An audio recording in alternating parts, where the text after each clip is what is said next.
All right, let's dive into a really fascinating story. We're talking about a high-stakes standoff between a leading AI company, Anthropic, and, well, one of its most powerful clients you could possibly imagine, the U.S. Pentagon. This is a story about what happens when cutting-edge technology meets military might, and a line gets drawn in the sand. And that really is the heart of it, isn't it? What happens when a company like this just says no? It's a clash of principles, of power, and it has huge implications for the future of AI and national security.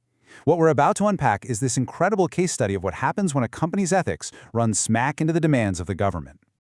Now, to really get the weight of this conflict, you have to understand just how close this partnership was. Anthropic wasn't just some outside contractor. No, they were a deeply integrated, proactive ally for the U.S. government. I mean, they weren't just participating, they were literally leading the charge. They were the first to get their advanced AI into classified networks, the first to be at the national labs, and the first to build custom models for these high-level security clients. This was a company that was absolutely all in with the U.S. government. And you can see just how embedded their tech, Claude AI, really was. We're not talking about some back-office software here. This is AI being used for the most critical stuff, the daily, high-stakes work of intelligence analysis, planning operations, and cyber defense. And their commitment, it wasn't just about the tech, it was financial too. Anthropic made the call to walk away from several $100 million in potential revenue. Why? To stop their AI from being used by firms with links to the Chinese Communist Party. They were putting their money where their mouth was, aligning their business with U.S. national security. And if you want to know the why behind all this, just listen to the CEO himself, Dario Amodei. He frames the company's entire mission around defending democracy. So for them, this isn't just a business, it's a core belief, which of course makes what happens next even more dramatic. So even with this super tight partnership and this shared mission, there were two specific areas where Anthropic said absolutely not.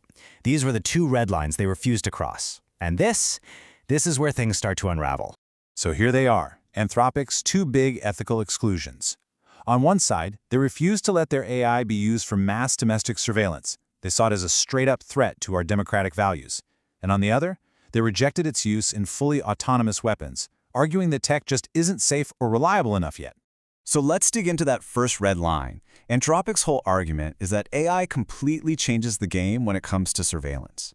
It can hoover up all this scattered public data, where you go, what you browse, and stitch together a complete picture of your life, all automatically and at a massive scale. And they argue our laws just haven't even begun to catch up to this new reality. Now, their second red line is all about safety on the battlefield. It's not that they're against systems that help soldiers, but fully autonomous weapons, the kind that take humans completely out of the loop, that's a whole other story. They believe today's AI is just too unreliable, that it lacks the critical judgment of a trained soldier, and it would put both American troops and civilians in unacceptable danger. So, you might be wondering, how did the Pentagon react to these objections from one of its key AI partners? Well, it wasn't with a negotiation. It was with a full-on pressure campaign. And this is where the standoff really heats up. The government basically laid down an ultimatum. The demand was pretty blunt. Agree to any lawful use of your tech and get rid of those two safeguards. And if you don't, well, then came the threats, each one more serious than the last. First, you're kicked off all government systems. Second, you'll be labeled a supply chain risk. And finally, a hint that they might just use the Defense Production Act, a wartime law, to force them to comply. Okay, let's just pause on that second threat for a second, because this is a really big deal. That supply chain risk label, that's something the U.S. government uses against foreign adversaries. According to Anthropic, it has never been used against an American company. Getting branded with that could make it almost impossible to work with anyone in government or even some private companies. It's a truly devastating threat.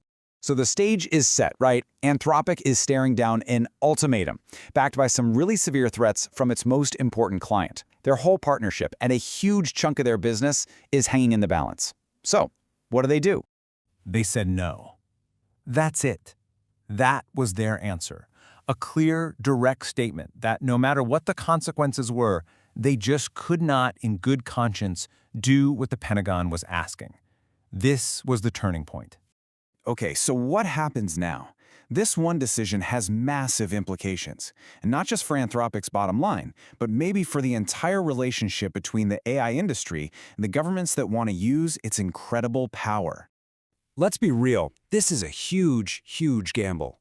To just walk away from the US government, a client of that scale, could be a catastrophic business decision.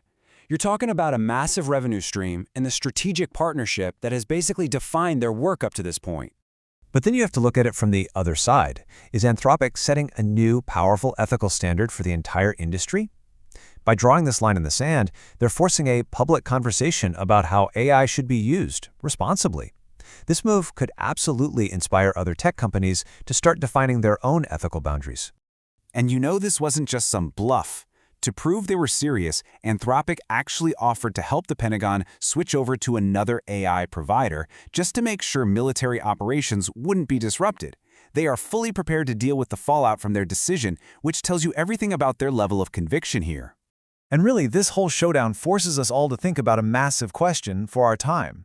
As this incredibly powerful technology gets deeper and deeper into our defense, into our society, who gets to draw the lines? Is it the companies that create the AI, or is it the powerful institutions that use it?